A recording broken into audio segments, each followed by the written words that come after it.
The fight card built to be one of the most exciting nights in boxing this year turned out to be an absolute snooze fest. It was a night meant for redemption for three of the big names who came up sharing the 135-pound weight class in 2021 and 2022. Ryan Garcia, Devin Haney, and Teofimo Lopez each had their fights on the historic card held in Times Square, put on by the Ring magazine. Teofimo Lopez was the first of the three big names coming to make a statement. It took Teo 2 years to win back a world title after losing all his belts to Lomachenko in 2021. In his second fight at 140 pounds in 2022, he won a split decision against the 28-year-old 40-2 Sandor Martin. 6 months later, he took on former undisputed champion of the division Josh Taylor and won by unanimous decision. His next two fights were on opposite sides of the excitement spectrum, with a low-action fight against Jermaine Ortiz and a high-pace fight against Steve Claggett. He came away from both of those fights with unanimous decision wins, but the biggest one came this weekend when Teo put on a very entertaining fight against the previously undefeated Arnold Barboza Jr. This would however be as exciting as the night got.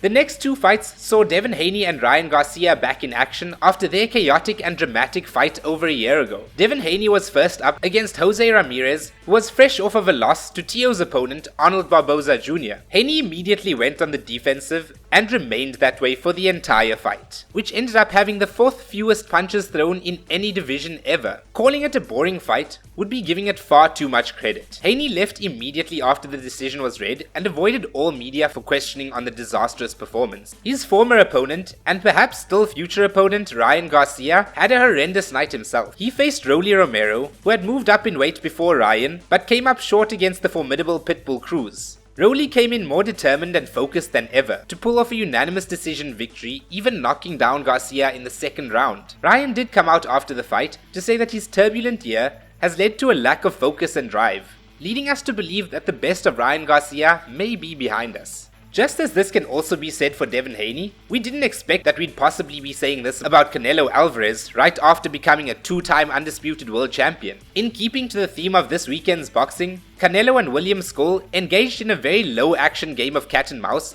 that saw us as spectators take the biggest loss. The most exciting part of the event was seeing Terence Crawford enter the ring after Canelo's fight to announce their bout happening in September. There's no doubt that Bud will be going into this camp with a lot more confidence after seeing Canelo's lackluster performance.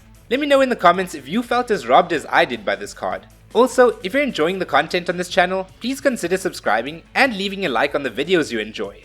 It helps us tremendously. Until next time.